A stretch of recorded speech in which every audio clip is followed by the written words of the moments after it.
HT-BT बियाणे हे शेतकऱ्यांसाठी घातक आहे हे वारंवार सरकारकडून आणि सामाजिक संस्थांकडून सुद्धा सांगितलं जातं, मात्र त्यावर बंदी येत नाही, ते अवैध मार्गाने विकलंच जातं। आता ॲग्रो डीलर असोसिएशनने यासाठी पुढाकार घेतलेला आहे आणि त्यासाठी त्यांनी चक्क 1 दिवसाचा बंद पाळण्याचा सुद्धा निर्धार केलेला आहे। सोमवारी 30 जूनला ते बंदसुद्धा पाळणार आहेत आणि यावर नेमका सरकारकडे उपाय काय किंवा सरकार हे बंद करणार काय अशा प्रकारचे प्रश्न उपस्थित केले जातात। सर, काय नेमके मागणी जे आहे ती या संदर्भामध्ये तुम्ही HT-BT जे अवैध बियाणं आहे जे आज नागपूर जिल्ह्यात त्याची विक्री जवळपास 60% झाली आहे, त्याची विक्री कशी काय बंद होईल यावर सरकारने ताबडतोब निर्णय घ्यावा।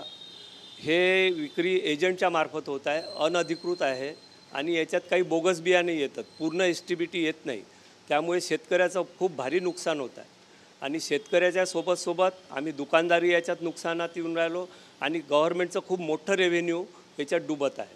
दुसरी मागणी आहे की आता या एजंट लोकांची हिंमत इतकी वाढली आहे की त्यांनी आता बियाण्यानंतर कीटकनाशके, फुफुंदीनाशके किंवा खते हेही बोगस झालेले तयार केलेले शेतकऱ्याच्या द्वारावर पोहोचून राहिले आहे।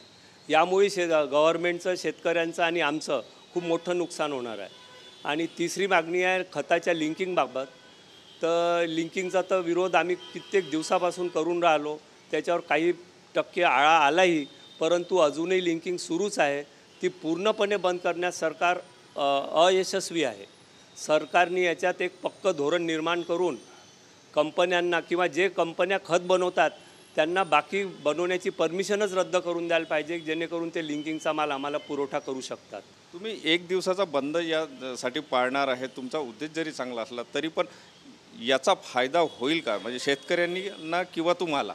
कोणती चळवळ सुरू करायच्या आधी त्याचा फायदा होईल की नुकसान होईल हे ठरवणं खूप मुश्किल आहे, परंतु आमचा ध्येय खूप चांगला आहे, शेतकऱ्याच्या फायद्यात आहे, गव्हर्नमेंटच्या फायद्यात आहे आणि आमच्याही फायद्यासाठी आहे। म्हणून आम्ही चळवळ सुरू ठेवू। फायदा नाही झाला यावेळेस नाही झाला, पुढे होईल, परंतु चळवळ नेहमी सुरू राहील।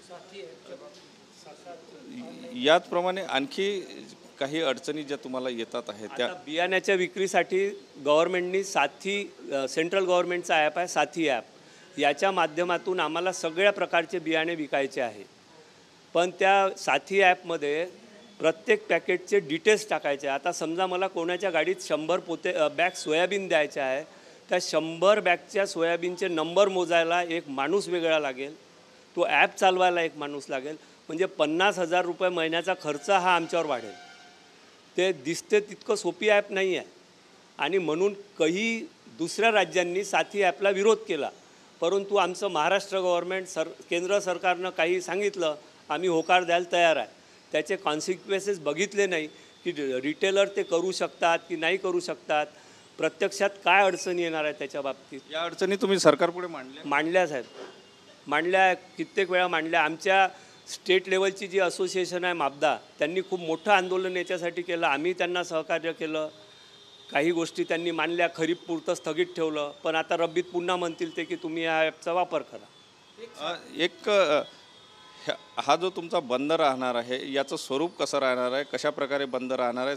सगळे दुकानं बंद करून करणार की काय? दुकानं नागपूर जिल्ह्यातील ग्रामीण व शहरातील प्रत्येक तहसीलची दुकान पूर्णपणे बंद राहतील व तिथून शक्य असतील तितके 500-600 लोक नागपूरला आम्ही संविधान चौकावर जमा होऊ आणि तिथून मग कलेक्टर साहेबांना निवेदन देऊ। नक्कीच आता जे ॲग्रो डीलर असोसिएशन आहे त्यांनी आता पुढाकार घेतलेला आहे। HT-BTला हद्दपार करण्याच्या दृष्टिकोनातून प्रयत्न करण्याचा जो सुरू आहे त्या कुठेतरी भर घालण्याचा प्रयत्न, आता त्यांच्या प्रयत्नाला किती यश येते हे सुद्धा पाहावं लागणार आहे।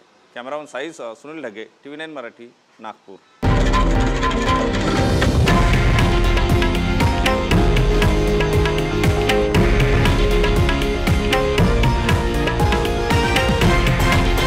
हे आहे देशातील नंबर 1 न्यूज नेटवर्क आणि आपण पाहत आहात TV9 मराठी, एकमेव।